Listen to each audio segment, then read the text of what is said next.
Hi, it's me again. Three my ideas with Venice, and I just came up with an idea for my story. Let me tilt the camera. Okay, I just came up with an idea for the story of this guy, Fórntva Mors, and I know, what I'm gonna base his story around. It's gonna be around grief, like grief and all that. So, in the beginning, he's gonna be still in the denial stage of grief. Like in the beginning, before the kitsune mask, he is in a denial about what happened to him and his wife dying. Because I'm gonna say that it's been a few months since she died, and he's still trying to grasp that feeling. Two is like a family or friend trying to help you, but it's a robot. Two is there because it's meant to symbolize like if you lose somebody close to you, people will cry, but they never really understand the person you were close to. Like, for example, say you and your girlfriend, your family members, they'll move on in a much quicker time than you will because you knew that person. So, two is meant to symbolize that.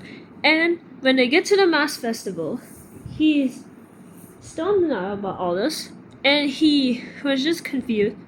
He puts on the kitsune mask, and it basically knocks him out and uh, transports his mind and his soul area into his mind. His body is still functioning, but his soul is in his mind. So that's why it's a dream realm. And while he's there, he has to face off against Selena, who is also dealing with her own form of grief, by the grief of still trying to hold on to stuff. It's basically another form of grief, like trying to deny it as well. So she's also in the stage of denial. And as the story goes on, Fórntva goes through the six stages of grief, and he goes through the depression arc a lot, specifically, bargaining, of course, like all the six stages, and in the end, he finally accepts that even if she's gone, he can still build a new life around. The grief is like still there; it's still the same, but he is building his new worldview around the fact that he doesn't need to be like grieving all the time. And when he finally accepts that fact, is that one fact that allows him to defeat Selena, because he's finally accepted the fact that she died, and he can move on with his life finally instead of being stuck.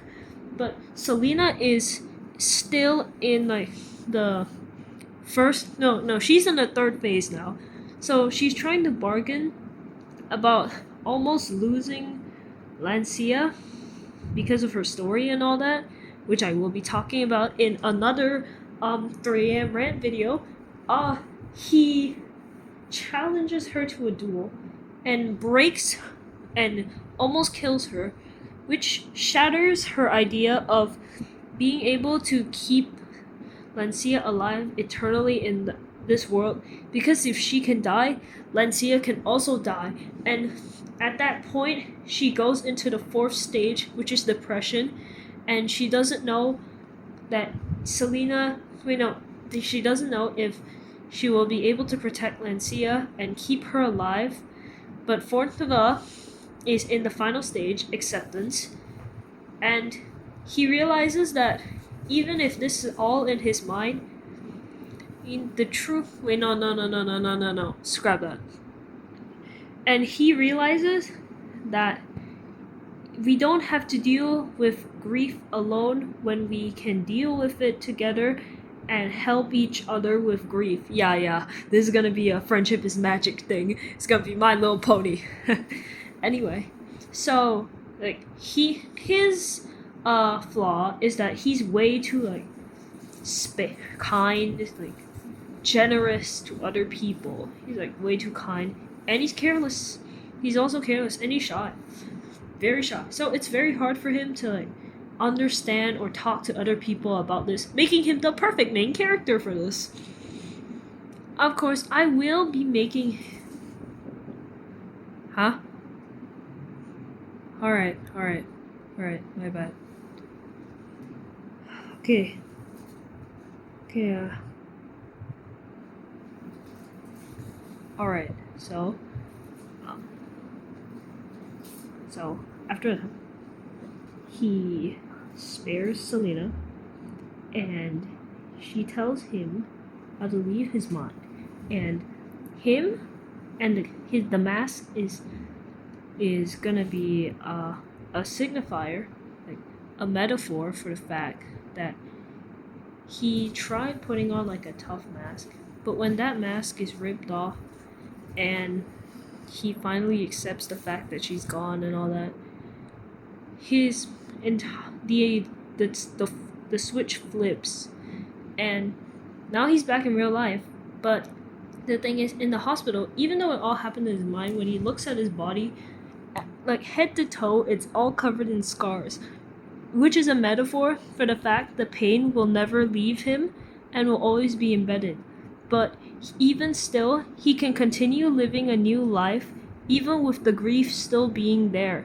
But he doesn't have to remain trapped in that illusion forever and can finally break free. Alright, that's Fórntva's character arc. I love Fórntva Mors. Oh my god. I love Fórntva Mors, and that's gonna be his character arc. Part 2 is when he dies. Yes, he dies. So that's it. That's my plot story thing. I'm gonna be talking about how Creatin's subplot is important to the story of Fórntva. And like I'll see you on the next one. I hope I remember to save this recording. Bye.